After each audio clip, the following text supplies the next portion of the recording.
ringkas kita kenalkan dengan istilah mewujudkan Indonesia sebagai kekuatan kelima dunia, ini adalah sesuatu yang sangat besar, tetapi juga sesuatu yang sangat mungkin. Yang menarik begini,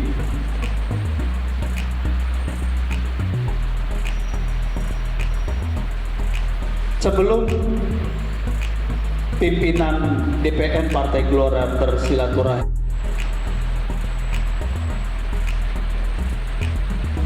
kolaborasi, tidak akan ada pembelahan dan pembedaan antara kami dengan saya dengan Anda, enggak. Partai ini, Partai Gelora ini tidak boleh ada dalam satu bangunan yang hanya punya satu pintu dan satu jendela, tidak. Partai Gelora ini harus menjadi satu bangunan yang kalau perlu ada 1000 pintu, kita bikin 1000 pintu.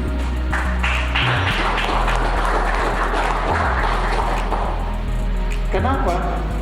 Karena semakin banyak orang bisa datang ke rumah kita, semakin banyak orang bisa bertandang ke kita, semakin banyak orang bisa berdiskusi dengan kita, itu akan semakin bagus.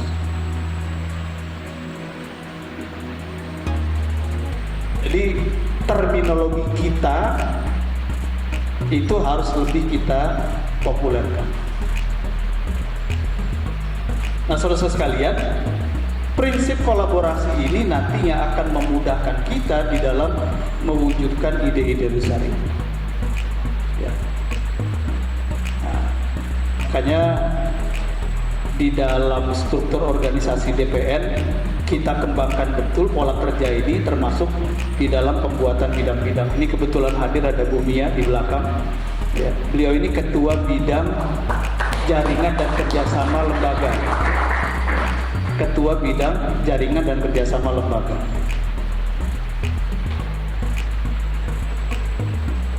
Karena memang cara kerja kita adalah network base dan kolaborasi.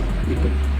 Hanya dengan cara kerja itu, sesuatu yang besar idenya, tetapi dengan modal kekuatan organisasi yang baru, kita bisa melakukan lompatan-lompatan ke depan.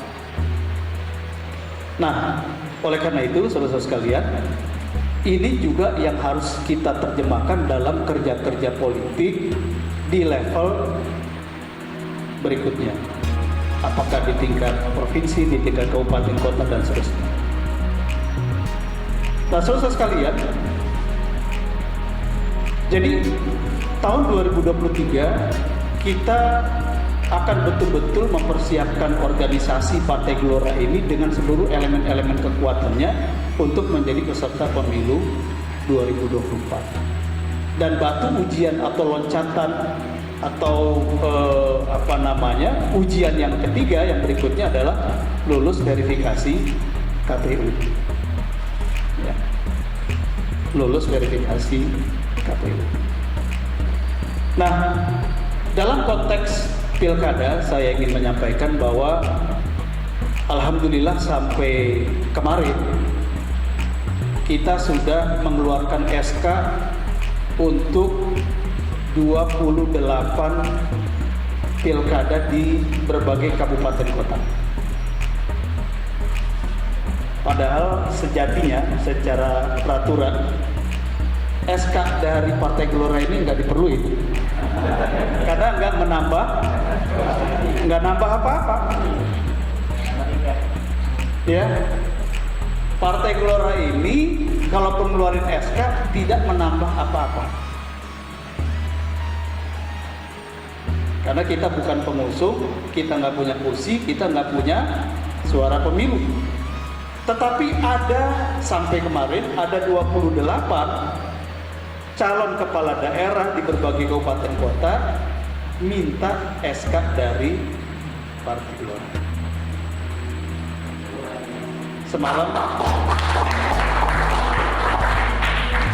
Semalam sudah diserahkan langsung oleh ketum, oleh waketum untuk pilkada Kabupaten Sumbawa, lalu pilkada Kabupaten Nabire dan Mimika.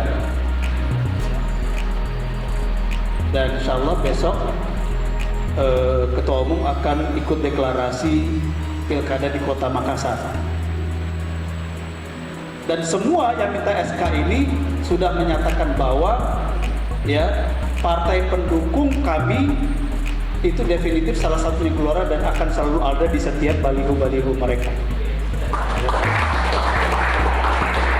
Jadi nggak punya kursi, nggak punya suara, tapi para calon ini sudah menganggap seperti partai yang lain. Nah, ini menggambarkan bagaimana persepsi orang terhadap Partai Gelora. Orang tidak melihat Partai Gelora ini sebagai partai yang betul-betul baru. Jadi kita harus punya keyakinan juga bahwa kita ini memang punya nilai di hadapan orang lain. Keyakinan itu menjadi penting. Makanya saya dalam satu wawancara saya katakan begini, Partai Gelora ini sopir lama dengan mobil baru. Artinya sopirnya ini sopir yang udah pengalaman, handal, mobilnya baru. Kira-kira kalau disuruh racing, sopir lama ini akan lebih cepat larinya dengan mobil lama atau mobil baru, kira-kira gitu. Mobil baru ya. Jadi kalau ada mobil baru kalah dari mobil lama, saya nggak tahu yang salah mobilnya atau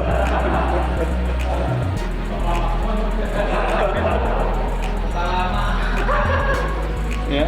Jadi sopirnya sopir lama tapi mobilnya mobil baru. Mestinya larinya lebih.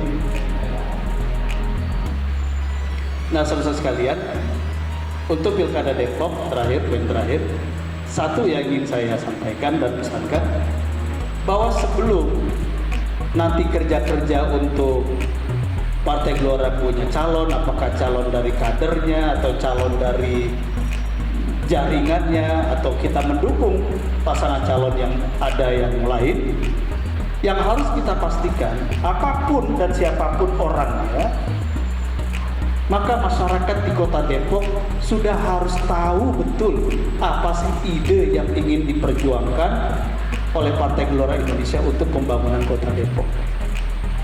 Itu. Karena kalau kita hanya berbicara mencari orang, lalu mencari pasangan koalisi, kita hanya akan sibuk pada agenda menentukan orang. Tapi yang dibutuhkan masyarakat sebenarnya sekarang ini dalam situasi krisis yang menyeluruh adalah tentang ide. Ide apa untuk Kota Depok? Ide terobosan apa untuk Kota Depok? Karena sekarang ini dalam situasi krisis pandemi, semua orang memiliki masalah yang sama. Mau dia kaya, mau dia miskin, mau dia berpendidikan, mau dia tidak berpendidikan, secara psikologis memiliki persoalan yang sama, yang itu harus bisa diidentifikasi dengan jelas dan bisa ditawarkan ide solusinya yang jelas. Gitu.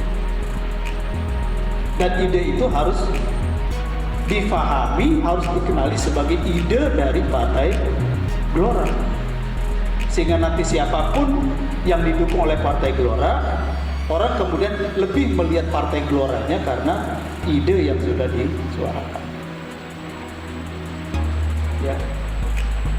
Jadi nggak apa-apa. DPD Partai Gelora Kota Depok campaign saja. Campaign tentang ide untuk pembangunan Kota Depok, dompleng pilkada. Mau punya calon, nggak punya calon, yang penting kampanye idenya harus jalan. Dan kalau kampanye ide, nggak akan ada aturan KPU-nya. Iya kan? Orang bukan peserta pemilu gimana? Aturan pemilu, aturan KPU tidak akan mengikat Partai Gelora karena kita bukan partai peserta pemilu.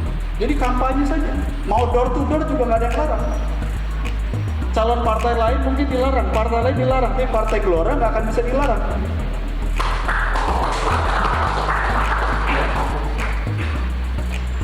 Nah, jadi ini yang harus dimanfaatkan betul, ya. Jadi saya kira kita bisa bekerja dalam dua cara. Yang pertama, bekerja dalam konteks pengenalan dan sosialisasi Partai Gelora dengan ide-idenya, dan yang kedua